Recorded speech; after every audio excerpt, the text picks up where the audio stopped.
Salam sejahtera saudara yang kekasih di dalam nama Tuhan Yesus Kristus. Kembali kita bertemu dalam dimensi iman Kristiani.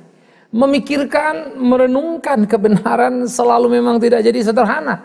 Tetapi kita harus selalu melakukannya dalam kejujuran. Kebenaran memang menyakitkan. Tapi jangan lupa kebenaran menyelamatkan. Nah, inilah dimensi iman Kristiani yang selalu terus mengajak kita. Jangan memanjakan telinga untuk mendengar apa yang kita suka. Tapi belajarlah mendengar apa yang kita perlu sekalipun sering tak menyukakan. Jadi camkan, renungkan. Kali ini kita akan terus lagi menggali saudara arti mengikat dan melepas. Lepas di bumi, terlepas di sorga, ikat di bumi, terikat di sorga. Apa maksud ayat ini? Apakah ini ada kaitannya dengan ikat mengikat roh misalnya? Sebagaimana yang lazim dan sering kita dengar. Nah, apa kata Alkitab? Itu yang jadi penting, bukan apa kata pendeta Bigman Sirait. Semoga kita memperhatikan, menyaksikan ini dengan sungguh-sungguh. Namun sebelum lanjut, mari kita berdoa. Kami bersyukur, kami berterima kasih untuk waktu yang Tuhan beri, untuk kami boleh merenungkan kebenaran. Karena itu berkati sertailah kami dalam perenungan untuk menemukan kesejatian. Kebenaran yang semestinya kami pahami. Kebenaran yang menjadi kekayaan dalam kehidupan ini. Demi Yesus Kristus Tuhan sumber kebenaran sejati. Kami berdoa, kami bersyukur, mohon pimpinan Tuhan senantiasa. Terpujilah Tuhan kekal selama-lamanya. Amin. Saudara-saudaraku, di dalam kitab Injil Matius istilah ini muncul 2 kali. Pertama di pasal yang ke-16, saudara. Matius 16 dikatakan di dalam ayat yang ke-18 dan 19, ya. Dan aku pun berkata kepadamu, engkau adalah Petrus, dan di atas batu karang ini aku akan mendirikan jemaatku, dan alam maut tidak akan menguasainya. Kepadamu, ini dikatakan kepada Petrus, akan kuberikan kunci kerajaan sorga. Apa yang kau ikat di dunia ini akan terikat di surga, dan apa yang kau lepaskan di dunia ini akan terlepas di sorga. Lalu dalam pasal yang berikutnya 18 itu muncul di ayat 19. Dan lagi aku berkata kepadamu, jika 2 orang dari sepakat untuk berkata apa, maka akan diberikan padamu. Ayat 18, Aku berkata kepadamu, sesungguhnya apa yang kamu ikat di dunia akan terikat di sorga, apa yang kamu lepaskan di dunia akan terlepas di sorga. Baru nanti aku berkata, karena 2 orang sepakat di dunia ini meminta apapun, permintaan mereka akan dikabulkan Bapakku. Oke, dengan mudah sebetulnya kita akan menemukan satu gambaran yang sangat jelas ya. Nah, mari kita urut satu-satu saudaraku yang kekasih. Pertama, ketika Petrus bertemu dengan Yesus dan berbicara di Kaisarea Filipi, pada waktu itu peristiwa di latar belakang itu. Yesus tanya, menurut kata orang siapa aku? Ada yang bilang ini, itu dan seterusnya. Lalu Yesus bilang, kata kalian siapa aku? Maka kemudian semua terdiam, Petrus yang menjawab, engkaulah Mesias anak Allah. Ini menjadi pengakuan gereja pertama. Oke. Nah, sesudah dia berkata engkaulah Mesias anak Allah, lalu Yesus berkata kepada Petrus, Petrus, bukan kau yang mengatakan itu, tapi Roh Bapakku yang di dalammu. Roh Bapakku yang mengajarkan kepadamu dan kau mengatakannya. Clear. Nah, kemudian Yesus berkata bahwa di atas karang ini, karang itu adalah Kristus. Tapi bagaimana dia memakai Petrus untuk menjadi soko gereja. Ya, menjadi soko gereja. Sehingga Petrus memang kemudian dalam struktur disebut paus yang pertama. Oke, tetapi yang pasti, bagaimana kemudian Petrus menjadi pemimpin gereja yang pertama bersama dengan Yohanes? Nah, Petrus maju, menerima kepercayaan itu. Yang menarik, dikatakan kepada Petrus yang menerima kepercayaan itu, kepadamu Petrus aku memberikan kunci sorga.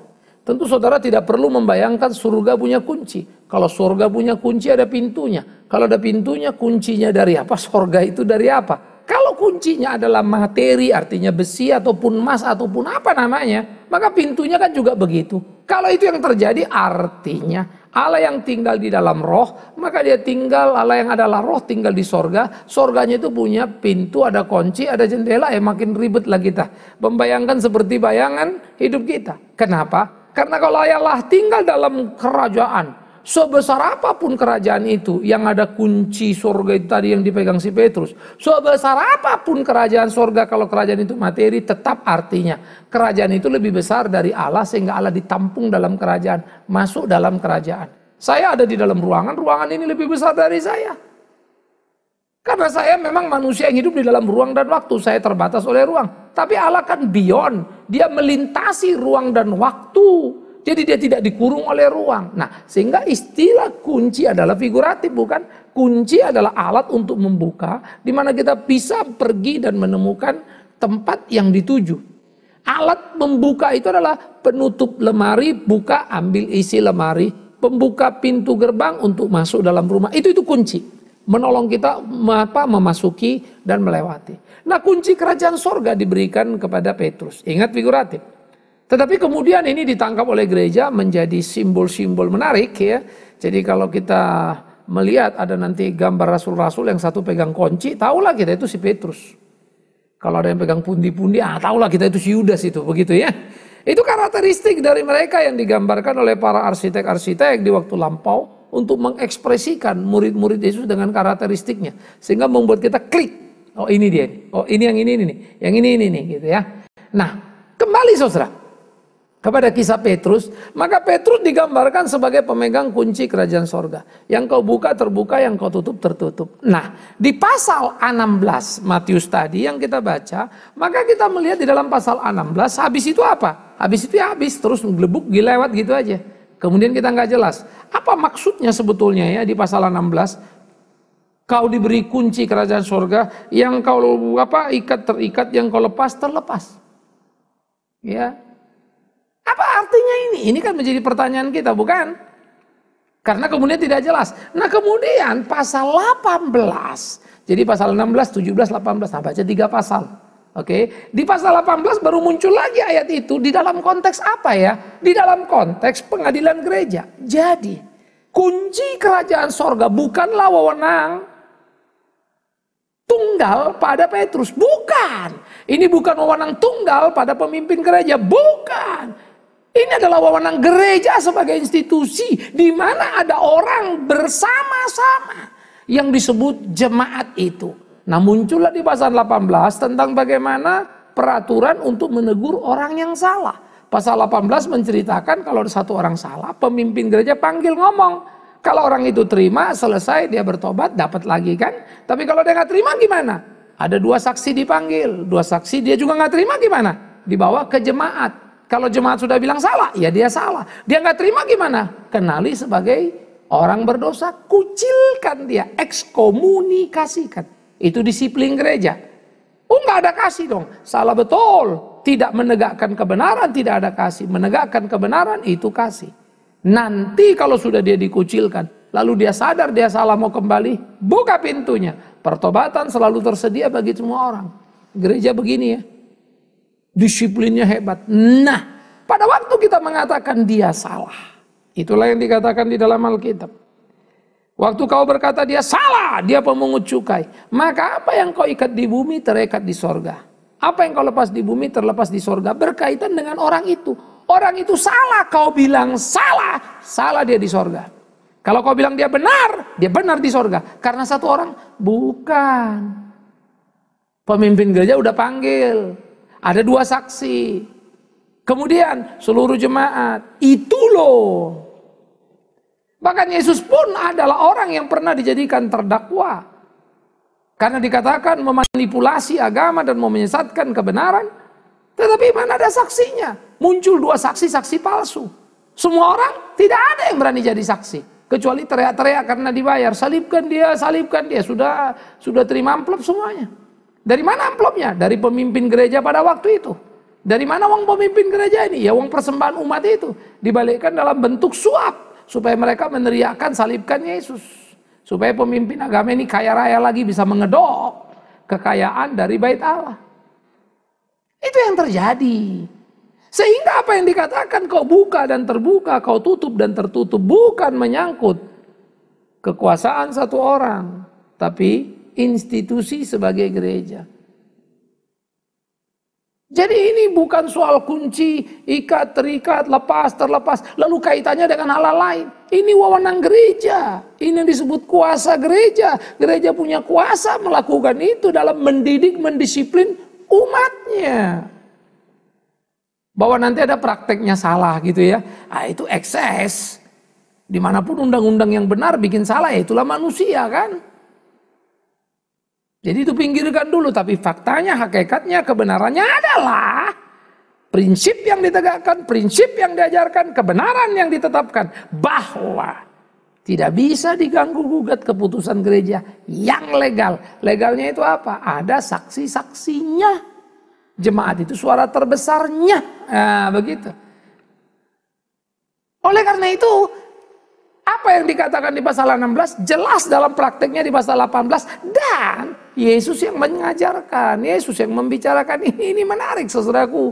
Jadi jangan berhenti belajar pasal 16, baca terus sampai pasal 18. Nah, 2 pasal itu baru ketemu lagi, bukan? Baru kita ngerti, oh itu toh maksudnya. Nah, pada waktu itu kita mengerti dan kita menemukan maksud itu, saudara-saudara, maka menjadi penting bagi kita bukan untuk memikirkan lebih lanjut.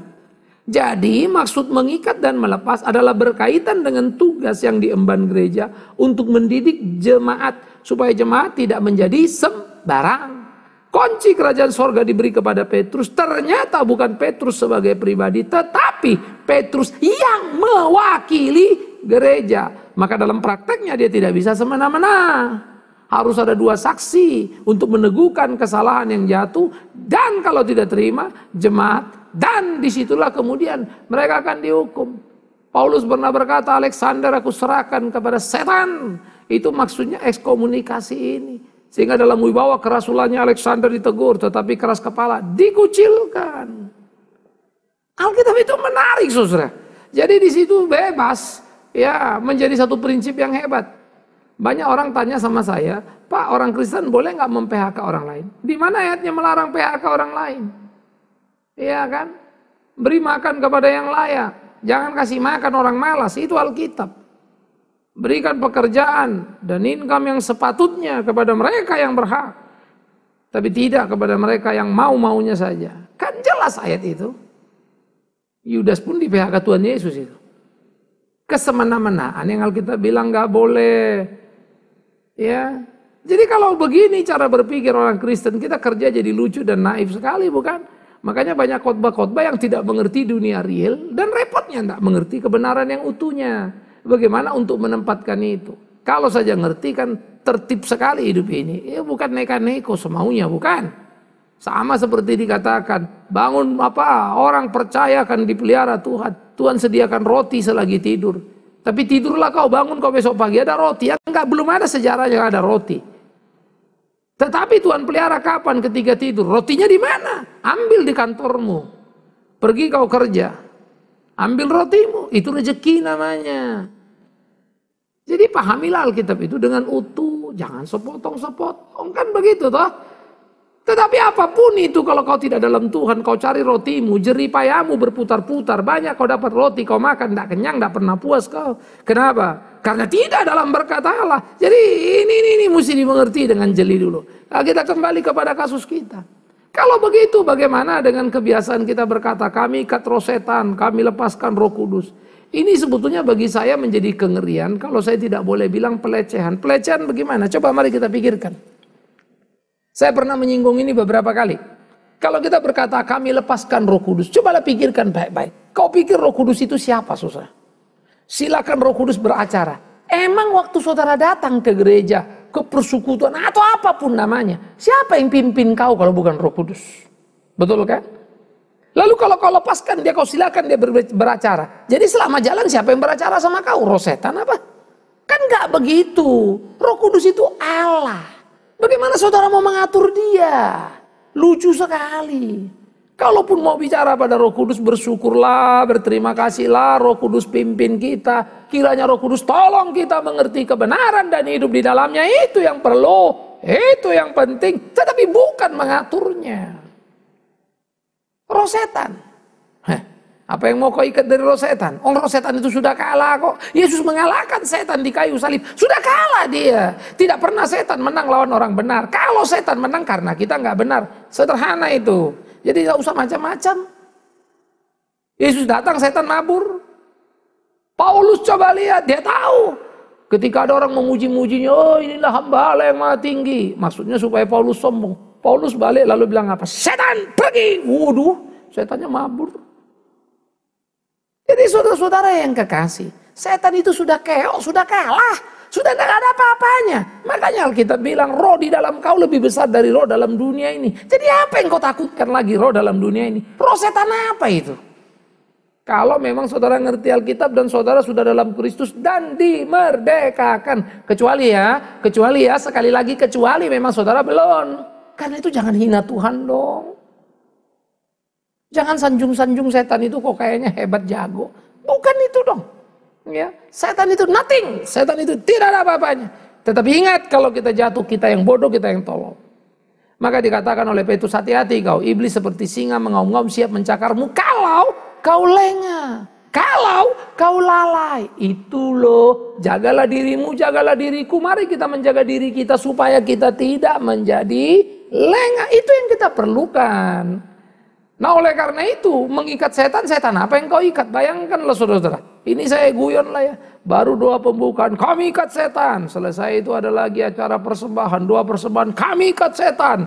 Pas ada lagi doa penutup, kami ikat setan. Setan pun lalu bilang, aduh gila kali orang gereja ini. Ikat pertama sudah terikat, aku diikat lagi, kedua, ikat ketiga, kapan lepasnya? Besoknya diikat pula lagi. Nah besoknya diikat. Kebaktian satu ikat, kebaktian dua ikat. Setan kan ketawa terus bilang, kalian kelewatan dari tadi aku sudah terikat. Kau ikat lagi. Ya apa enggak kita coba pikir nalar kita lah. Orang-orang yang lewat pikir ini orang Kristen kok aneh ya. Jadi kayak dukun. Manggil-manggil jin. Ada jin baik, jin jahat gitu. Masukin botol dan segala macam. Ini ikat, ini lepas. Mau kemana kita ini saudaraku? Kita ini jadi lucu menurut saya. Inilah kebanyakan nonton film lalu campur aduk dengan kekristenan begini jadinya. Ya. Jin yang bisa diatur, setan bisa diatur, diorder, dikirim dan segala macam. Itu dalam dunia perdukunan. Yes, betul itu. Tapi kan kita anak Tuhan. Jadi begitu kita percaya pada Tuhan, kita menjadi milik Kristus, kita menang atas dunia ini. Itu kata Alkitab. Kita merdeka, kita kuat, kita hebat. Kita mengalahkan semuanya, kita pemenang. Bahkan Paulus bilang, lebih dari pemenang. Nanti kita akan belajar juga arti itu. Dan yang menjadi penting, Kristus sudah mengalahkan. Dan Paulus berkata, hai maut, di mana sengatmu? Hai setan, kau tidak ada apa-apanya lagi. Itulah kalimat Paulus. Dan Paulus membuktikan dirinya kuat. Bagaimana dengan kita? Kita ini memang memble kok. Ya kita berdoalah supaya kita dibangunkan. Makin hari makin kuat. Karena itu bergaul akrab dengan Alkitab. Kau teriak-teriak, kau ikut setan, kau ikat setan. Tapi kau mengambil yang bukan milikmu, kau setan.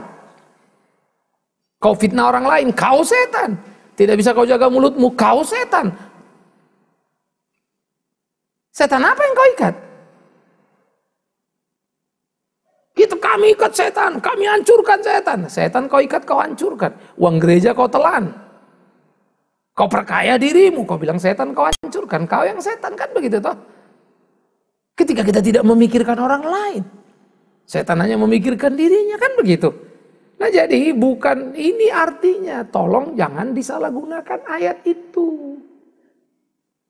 Jadi nggak ada lagi ikat setan, lepas setan karena setan sudah keok itu, sudah kalah itu. Persoalannya kita hidup dalam Tuhan apa tidak? Maka Paulus ingatkan hati-hati kau. Apa Petrus ya? Iblis seperti singa mengaum-ngaum. Dia bisa menggelitikmu dan kemudian kau menjadi salah dalam hidupmu, tergelincir. Nah jadi hati-hati, itu maksudnya. Tetapi itu sudah clear, sudah jelas. Jadi tidak perlu lagi kamu ikat. Dan yang kedua, balik lagi tadi kepada yang pertama saya jelaskan pertama kali tadi ya, tentang Roh Kudus, jangan kau lepaskan. Karena kalau bilang kami melepaskan Roh Kudus, emang tadi terikat apa? Kan jadi lucu-lucuan kita ini sebetulnya ya. Kalau dilepaskan tadi terikat dong. Kalau kami persilakan beracara, emang dia nggak bisa beracara sebelum kau? kalau dia beracara berdasarkan permintaan kita, matilah kita ini. Terlalu banyak yang Roh Kudus sudah tolong kita sebelum kita tahu, sebelum kita sadar. Maka dikatakan sebelum kau minta, Bapamu sudah tahu. Roh Kudus tahu apa yang harus dilakukan sebelum kau, sebelum aku, sebelum kita minta. Ayolah jangan hina Tuhan kita, Roh Kudus itu. Kan lucu kalau kita lagi kebaktian tapi kita menghina dia. Dengan menyuruh dia beracara, dengan menyuruh dia ini itu. Emang kita siapa? Lebih hebat dari mana? Memohonlah belas kasihannya. Memohonlah pimpinannya. Tapi jangan bilang silakan acara. Emang kamu lebih hebat? Emang kamu lebih jago? Kan enggak, saudara-saudara ya. Ini penting, kelihatannya sederhana. Tetapi ini sangat berkaitan dengan mindset kita ini. Apa yang ada di benak kita, apa yang ada di otak kita ini. Itu sebab pikiran-pikiran posmo. You are God because you are God, you can do anything. Itu akan mengerasuk kita. Lalu kita berpikir sampai Tuhan pun kita atur sedemikian rupa. Setan kami ikat, Roh Kudus kami lepas. Kan kita yang jadi jago banget ya. Setan kita atur, Roh Kudus kita atur. Udah mak. Mengerikan sekali. Tapi itulah kenyataan yang muncul dalam doa itu. Oh, salah dong Pak. Ya salah lah. Makanya Yesus ajar kita berdoa. Kalau kau mau berdoa, berdoa seperti ini. Bapa kami yang di sorga, dikuduskanlah namamu. Datanglah kerajaanmu. Jadilah kehendakmu di bumi seperti di sorga. Iya kan? Jauhkan kami daripada pencobaan. Memohon perlindungan Tuhan. Pencobaan apa itu ya? Pencobaan ketika datangnya Tuhan. Di mana kau mau mati pun tidak bisa mati. Tapi kalau pencobaan hari-hari, Yakobus bilang, anggap itu sebagai kehormatan bagimu. Uji coba dalam keimananmu. Bersyukurlah. Jadi mesti dilihat lagi konteksnya. Lagi ngomong apa, untuk apa, dan bagaimana. Karena jangan lupa, Yesus berdoa mengajar kita jauhkan kami daripada pencobaan. Padahal dia sendiri mendekati pencobaan. Pada waktu Matius 4 bercerita, Roh Kudus memimpin Yesus ke padang gurun untuk dicobai. Didatanginya pencobaan itu. Roh Kudus yang pimpin. Waduh, mengerti itu nggak sederhana ya. Makanya jangan bawa-bawa pikiran dari luar masuk ke dalam. Nah, ini kalau orang bilang, kok negatif ya. Kok bukan pikirannya positif ya? Karena memang positif atau negatif tidak Kristen. Sekalipun di output dihasilkan pemikiran dari seorang pendeta, tapi dalam kaitan erat dengan pemikiran posmo yang berkembang. One day saya akan bicara itu. Oleh karena itu saudara yang kekasih, mari kita gumuli pemikiran yang kita bicarakan dalam konteks ini dulu. Tentang apa yang kau ikat di bumi, terikat di sorga, kau lepas di bumi, terlepas di sorga. Ingat, tidak ada hubungannya dengan roh, tetapi berkaitan dengan wewenang hak gereja untuk menentukan seseorang salah atau tidak salah. Kalau dibilang salah, salah dia di sorga. Tetapi harus ikuti sistem yang benar. Ada satu orang bicara dalam hal ini pemimpin gereja, enggak terima ada 2 saksi tambahan, enggak terima dibawa ke forum terbesar, jemaat. Enggak terima, keluarkan dia, kau berdosa. Dia berdosa di sorga itu. Tapi kalau bilang aku salah, baik, dosamu diampuni. Kalau begitu kau tetap di dalam jemaat misalnya ya. Maka pada waktu itu dia ada di dalam sorga. Dia pun diampuni oleh Tuhan. Itu namanya wibawa gereja. Tidak menyangkut perorangan, tapi persekutuan gereja itu. Yang terdiri dalam struktur ada pemimpinnya, majelis, dan jemaatnya. Karena itulah gereja mempunyai kontrol yang sangat luar biasa. Gereja itu punya sistem yang begitu kuatnya. Ya. Sehingga sebetulnya apa yang dikembangkan oleh Montesquieu dalam Trias Politica mengambil konsep gereja.